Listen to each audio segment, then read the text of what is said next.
গাজার ঘটনায় বিশ্ব নেতাদের সমালোচনায় যা বললেন জয়া।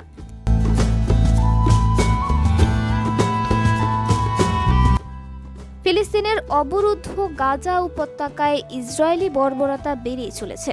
গত 12 ঘন্টায় দখলদাররা খান ইউনিস এলাকা লক্ষ্য করে সবচেয়ে বেশি হামলা চালিয়েছেন। সেখানে অন্তত 19 জন নিহত হয়েছে, যাদের মধ্যে নারী ও শিশু রয়েছেন। ইসরায়েলি সেনারা খান ইউনিসের কয়েকটি আবাসিক ভবন ও অস্থায়ী তাঁবুতে হামলা চালিয়েছে।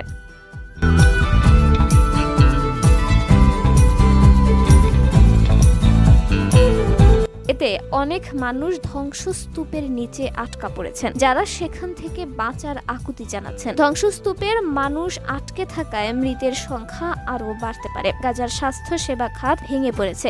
দখলদার ইসরায়েলি বাহিনীর হাত থেকে সাধারণ মানুষই নয়, চিকিৎসকেরাও রক্ষা পাননি। তাদেরকেও হত্যা করা হচ্ছে।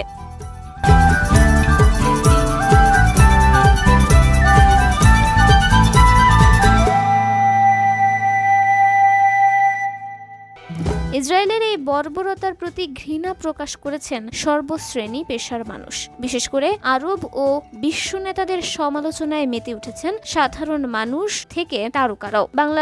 বাংলার সমান জনপ্রিয় অভিনেত্রী জয়া আহসান বিশ্ব নেতাদের সমালোচনায় এক ফেসবুক স্ট্যাটাস দিয়েছেন, যেখানে তিনি লিখেছেন, দক্ষিণ গাজায় ইসরায়েলি সেনারা 15 জন জরুরি চিকিৎসা কর্মীকে হত্যা করেছেন। গাজায় যে নিষ্ঠুর আর হৃদয়হীন গণহত্যা ইসরায়েলে চালিয়ে আসছে, এটা তারই অংশ। পৃথিবীকে তারা ফিলিস্তিনি শূন্য করার নিয়ত নিয়ে নেমেছে। জয়া প্রশ্ন ছুড়ে লেখেন, বিশ্ববাসীর প্রতিবাদে ইসরায়েল ভ্রুক্ষেপ করবে না, সেটা জানি, কিন্তু বাকি বিশ্ব?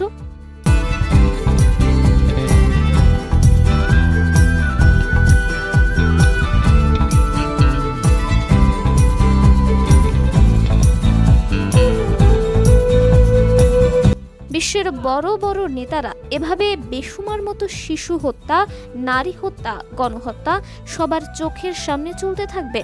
সবশেষে হৃদয় ভাঙা আকুতি নিয়ে জয়া লেখেন, মানুষের হৃদয়ের উপর থেকে পর্দা সরুক, ফিলিস্তিনেরা মানুষের মতো বাঁচার সুযোগ পাক। এদিকে ঢাকায় সিনেমার জনপ্রিয় অভিনেতা সিয়াম আহমেদ রোববার বিকেলে নিজের ফ্রি প্যালেস্টাইন স্যুটের একটি ছবি প্রকাশ করে লিখেছেন, আমি যখন এই পোস্ট লিখছি ততক্ষণে গাজার অস্তিত্ব কি মুছে গেছে? আমরা কি পারলাম এই শহরটাকে, এই দেশটাকে বাঁচাতে? ফিলিস্তিনের এই ধ্বংসাবশেষের দায় কি আমরা কেউ এড়াতে পারবো? সিয়াম আরও লেখেন, ফিলিস্তিনের জন্য আমার মনের কান্না কখনো থামাতে পারিনি।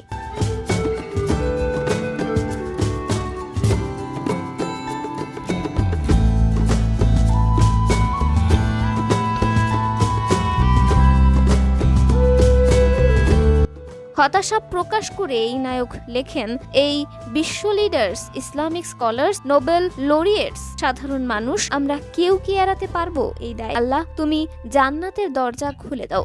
এই পৃথিবী আর গাজাবাসীর জন্য নয়। আমরা পারিনি, আমরা পারলাম না।